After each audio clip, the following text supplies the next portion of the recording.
Ukraine সংকট সমাধানে দ্বিতীয় দফায় রুশ প্রেসিডেন্ট ভ্লাদিমির পুতিনের সঙ্গে বৈঠকে বসতে যাচ্ছেন মার্কিন প্রেসিডেন্ট ট্রাম্প। পুতিনের সঙ্গে দীর্ঘ ফোনালাপের পর তিনি জানান শিগগিরই তারা হাঙ্গেরিতে বৈঠক করবেন। এদিকে কূটনৈতিক আলোচনা চললেও থেমে নেই যুদ্ধ। ইউক্রেন জুড়ে ৩০০-র বেশি ড্রোন ও ৩৭টি ক্ষেপণাস্ত্র হামলা করেছে রাশিয়া। বিস্তারিত শাওন মাহফুজের প্রতিবেদনে।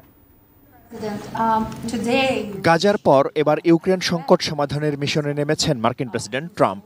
স্থানীয় সময় বৃহস্পতিবার রুশ প্রেসিডেন্ট ভ্লাদিমির পুতিনের সঙ্গে প্রায় ২ ঘণ্টা ফোনালাপ করেন তিনি। এতে বড় ধরনের অগ্রগতি হয়েছে বলে দাবি করেন ট্রাম্প। জানান খুব শিগগিরই হাঙ্গেরিতে দ্বিতীয় দফায় বৈঠকে বসতে যাচ্ছেন তারা। পুতিন ও ট্রাম্পের মধ্যে দ্বিধাহীন ও আস্থাপূর্ণ আলোচনা হয়েছে বলে জানিয়েছেন হোয়াইট হাউসের প্রেস সেক্রেটারি ক্যারোলিন লেভিট। দুই নেতার বৈঠক আয়োজনে কাজ শুরু করেছে ক্রেমলিন। দিনক্ষণ নির্ধারণে আগামী সপ্তাহে দুই দেশের পররাষ্ট্রমন্ত্রীরা উচ্চ পর্যায়ের আলোচনা শুরু করবেন।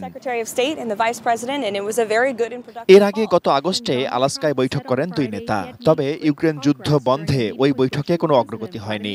দ্বিতীয় দফায় ট্রাম্পের এই ঘোষণা পুতিনের সঙ্গে তার সম্পর্কের সর্বশেষ নাটকীয় পরিবর্তন হিসেবে দেখা হচ্ছে। ওয়ালটন এখন দেশের সীমানা পেরিয়ে পৌঁছে গিয়েছে 50টিরও বেশি দেশে। ওয়ালটন, ঘরে ঘরে বিশ্বজুড়ে। এর মধ্যেই ওয়াশিংটন সফরে গেছেন ইউক্রেনের প্রেসিডেন্ট ভলোদিমির জেলেনস্কি। আজ প্রেসিডেন্ট ট্রাম্পের সঙ্গে বৈঠকে বসবেন তিনি। এ সময় যুক্তরাষ্ট্রের তৈরি টমাহক ক্ষেপণাস্ত্র সরবরাহে ট্রাম্পকে রাজি করানোর চেষ্টা করতে পারেন জেলেনস্কি।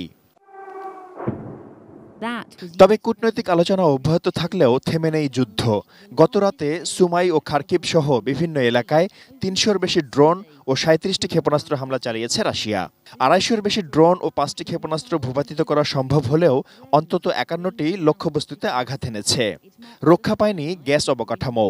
চলতি মাসেই ৬টি বড় হামলায় ইউক্রেনের স্থাপনাগুলো ক্ষতিগ্রস্ত হয়েছে। এতে গ্যাস উৎপাদনে ব্যাপক প্রভাব পড়েছে। আর সামনে শীত মৌসুমকে ঘিরে আশঙ্কা আরও গভীর হচ্ছে। Shaon Mahfuz, desk report, ATN news.